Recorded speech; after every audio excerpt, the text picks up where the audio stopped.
Roshy Augustine, Veena George, P Rajeev, K Rajan തുടങ്ങിയ മന്ത്രിമാരും കേന്ദ്ര സഹമന്ത്രി സുരേഷ് ഗോപി തുടങ്ങിയവരടക്കം ഇവിടെ എത്തിയിരിക്കുന്നു. അല്പസമയത്തിനകം തന്നെ മന്ത്രിമാരും മുഖ്യമന്ത്രി പിണറായി വിജയൻ അടക്കമുള്ളവർ മൃതദേഹം ഏറ്റുവാങ്ങും.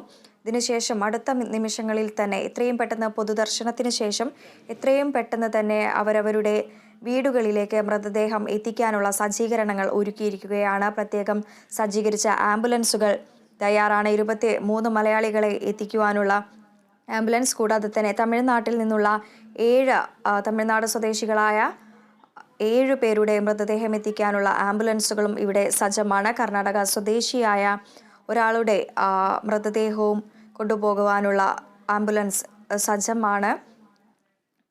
മൃതദേഹം പൊതുദർശനത്തിന് ശേഷം എത്രയും പെട്ടെന്ന് തന്നെ അവരവരുടെ വീടുകളിലേക്ക് ഉറ്റവരുടെ അടുത്തേക്ക് എത്തിക്കുവാൻ വേണ്ടി എത്രയും പെട്ടെന്നുള്ള സജ്ജീകരണങ്ങളെല്ലാം തന്നെ പൂർത്തിയായിരിക്കുകയാണ്. പോലീസിന്റെ അകമ്പടിയോടുകൂടിയായിരിക്കും ആംബുലൻസുകൾ അവരവരുടെ വീടുകളിലേക്ക് എത്തിക്കുക. കേന്ദ്ര വിദേശകാര്യ സഹമന്ത്രി കീർത്തി വർദ്ധൻ സിംഗ് അടക്കമുള്ളവർ മൃതദേഹത്തെ അനുഗമിച്ച് ഇവിടെ എത്തിയിട്ടുണ്ട്.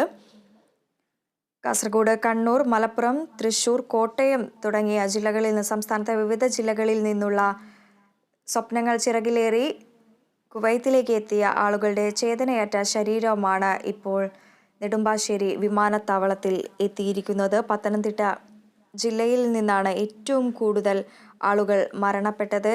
7 ആളുകളാണ് പത്തനംതിട്ട ജില്ലയിൽ നിന്നും എത്തിയത്.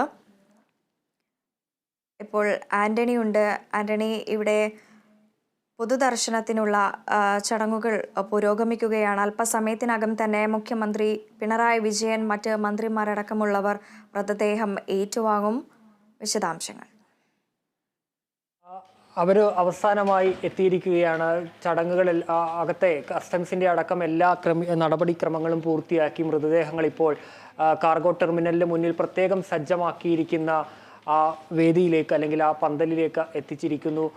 എല്ലാ മൃതദേഹങ്ങളും അവിടേക്ക് എത്തിയിട്ടുണ്ട്. മുഖ്യമന്ത്രി പിണറായി വിജയൻ അടക്കമുള്ള ആളുകളും അവിടെയുണ്ട്. അല്പസമയത്തിനകം തന്നെ സംസ്ഥാന സർക്കാരിൻ്റെ ഔദ്യോഗിക ബഹുമതി എല്ലാവർക്കും നൽകുന്ന ആ ഒരു ഘട്ടമാണ്. എല്ലാം ഓരോന്നായ പെട്ടികളെല്ലാം 23 മൃതദേഹങ്ങളാണ് ഉള്ളത്. അങ്ങനെ അതെല്ലാം അവിടേക്ക് എത്തിക്കുകയാണ് ഇപ്പോൾ ചെയ്യുന്നത്. എയർ ഇന്ത്യ ജീവനക്കാരുടെ, എയർപോർട്ട് ജീവനക്കാരുടെ നേതൃത്വത്തിൽ അതെല്ലാം അവിടേക്ക് പ്രത്യേകം തയ്യാറാക്കിയിരിക്കുന്ന വേദിയിലേക്ക് അവിടേക്ക് എത്തിക്കുകയാണ് ഇപ്പോൾ ചെയ്യുന്നത്. ഏതായാലും കേരളം അക്ഷരാർത്ഥത്തിൽ കണ്ണീരണിയുന്ന, അല്ലെങ്കിൽ കേരളത്തിൻ്റെ നെഞ്ച് ഉലയ്ക്കുന്ന ഒരു കാഴ്ചയായി മാറുകയാണ് നെടുമ്പാശ്ശേരി വിമാനത്താവളത്തിൽ നിന്നുള്ള ഈ ചേതനയറ്റ ശരീരങ്ങളുടെ ആ ഒരു ദൃശ്യമെന്ന് പറയുന്നത്. കാരണം ഇതൊരു പ്രതീക്ഷിതമായി ഉണ്ടാകുന്ന മരണമല്ല. അപ്രതീക്ഷിതമായി ഒരു ഉറക്കത്തിലേക്ക് പോയവരാണ്. പലരും ജോലി കഴിഞ്ഞ് ആ ക്ഷീണത്തിലൊക്കെ ഉറങ്ങാൻ പോയ ആളുകളാണ്. അതിനു മുമ്പ് സ്വന്തം ബന്ധുക്കളോട് അവരന്നത്തെ വിശേഷങ്ങളൊക്കെ പങ്കുവെച്ച് ഭാവിയിലെ സ്വപ്നങ്ങളൊക്കെ പറഞ്ഞ് മക്കൾക്ക് മൊബൈൽ ഫോണും അല്ലെങ്കിൽ വീടിൻ്റെ കാര്യങ്ങളും ഒക്കെ പറഞ്ഞ് ഒക്കെയാണ് അവർ അവിടെ ഈ ഫോണൊക്കെ വെച്ചത്. പ്രതീക്ഷയോടുകൂടിയാണ് അന്ന് ആ ഫോണൊക്കെ വെച്ച് അവർ അവിടേക്ക് ഈ ഉറക്കത്തിലേക്ക് പോയത്. പക്ഷേ അത് ഒരിക്കലും ഉണരാത്ത ഉറക്കത്തിലേക്കുള്ള ഒരു യാത്ര പറച്ചിലായി മാറിയ ഒരു കാഴ്ച, അത് കേരളത്തെ ആ വാർത്ത കേട്ട ഓരോ മലയാളിയുടെയും അല്ലെങ്കിൽ ഓരോ മനുഷ്യൻ്റെയും ഉലയ്ക്കുന്ന ഒരു കാഴ്ചയായി, തീരാത്ത ഒരു നോവായി അത് മാറുന്ന കാഴ്ച. അത് ആ നാടിനും ബന്ധുക്കൾക്കും മാത്രമല്ല, കേരളത്തിനൊന്നാകെ അതൊരു കണ്ണീരായി മാറി എന്നുള്ളത് തന്നെയാണ്. അതുകൊണ്ട് തന്നെയാണ് സംസ്ഥാനം ഒന്നടങ്കം ആ വിമാനത്താവളത്തിൽ ആ വേർപിരിഞ്ഞു പോയവരെ ഈ ദുരന്തത്തിൽ, അപ്രതീക്ഷിതമായ ദുരന്തത്തിൽ ആ തീയിൽ ജീവൻ പൊലിഞ്ഞു പോയ ആ 23 മലയാളികളെ, 23 പേരെ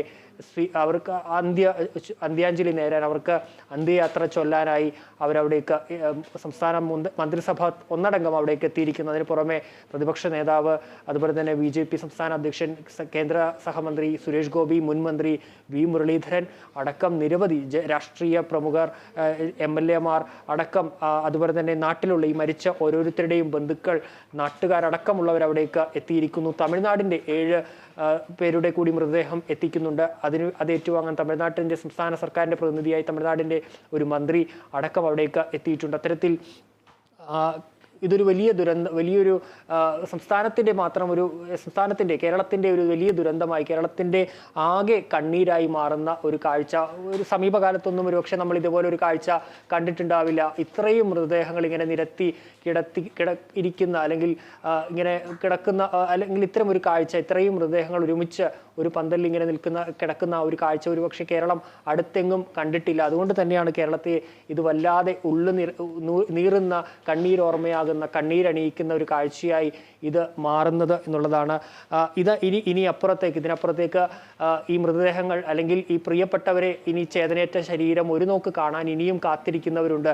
ഒരുപക്ഷെ പലരും ഈ വാർത്ത വന്ന ഘട്ടത്തിലൊക്കെ, അതായത് കുവൈറ്റിൽ തീപിടുത്തമുണ്ടായ ഘട്ടത്തിലൊക്കെ എല്ലാ വീടുകളിലും ഈ കമ്പനിയിൽ ജോലി ചെയ്യുന്നവരൊക്കെ അവരുടെ വീടുകളൊക്കെ പ്രതീക്ഷിച്ചിരുന്നത് തങ്ങളുടെ ഉറ്റവർ ഇതിലുണ്ടാവില്ല, ഉണ്ടാവരുതേ എന്നുള്ളൊരു പ്രാർത്ഥനയായിരുന്നു പല വീടുകളിലും പലർക്കും ഉണ്ടായിരുന്നത്.